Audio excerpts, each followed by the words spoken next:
होली मनाने की सबसे प्रचलित कथा। सतयुग में एक अति पराक्रमी दैत्य राजा था, हिरण्यकश्यप। हिरण्यकश्यप के भाई हिरण्याक्ष का भगवान विष्णु ने वराह अवतार लेकर वध किया था।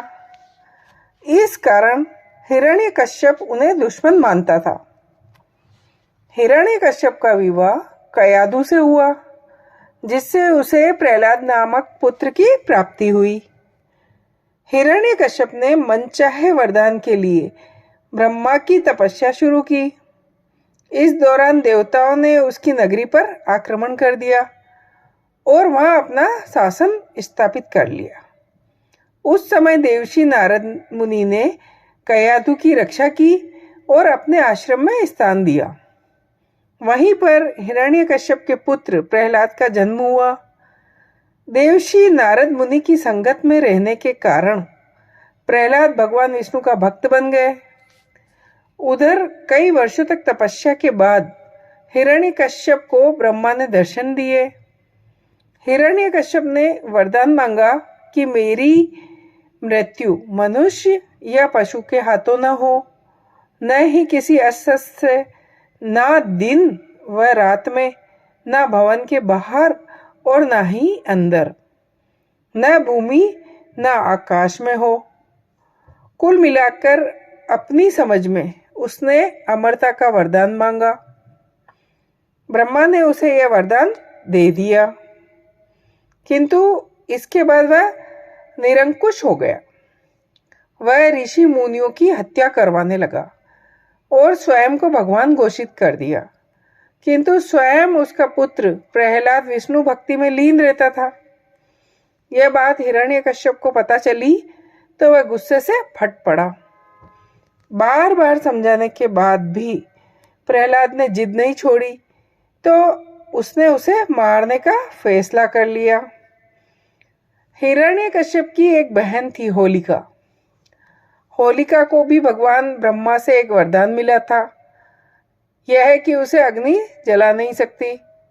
हिरण्यकश्यप ने होलिका को कहा कि वह प्रहलाद को अपनी गोद में लेकर अग्नि में बैठ जाए, ताकि प्रहलाद भाग न सके और वह उसी अग्नि में जलकर खाक हो जाए। होलिका ने किया तो ऐसा ही, किंतु वह खुद भस्म हो गई और प्रहलाद बच गया। कहा जाता है कि होलिका के एक वस्त्र में न जलने की शक्तियां समाहित थी, किंतु भगवान विष्णु की कृपा से चली तेज आंधी से वह वस्त्र होलिका से हटकर प्रहलाद के शरीर से लिपट गया। होलिका के जलने और प्रहलाद के बच जाने पर नगरवासियों ने उत्सव मनाया, जिसे छोटी होली के रूप में भी जानते हैं। इसके बाद जब यह बात फैली तो विष्णु भक्तों ने अगले दिन और भी भव्य तरीके से उत्सव मनाया।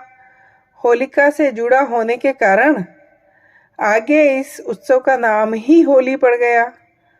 उधर हिरण्यकश्यप ने प्रहलाद को मारने के लिए उसे एक खंबे में बांध दिया। वह प्रहलाद को मारने ही वाला था कि भगवान विष्णु खंबा फाड़कर नरसिंह अवतार में प्रकट हुए। उन्होंने हिरण्यकश्यप को उसके भवन की चौखट पर ले जाकर संध्या के समय अपने गोद में रखकर नाखूनों की सहायता से उसका वध कर दिया। इस तरह ब्रह्मा का वरदान भी नहीं टूटा और आतताई का अंत हो गया। भगवान को भक्त प्रहलाद को उसका उत्तराधिकारी बना दिया। जय हो।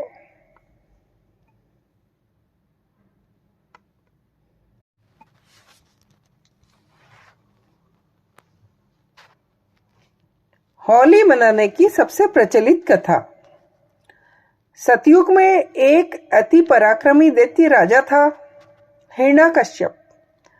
हिरण्यकश्यप के भाई हिरण्याक्ष का भगवान विष्णु ने वराह अवतार लेकर वध किया था।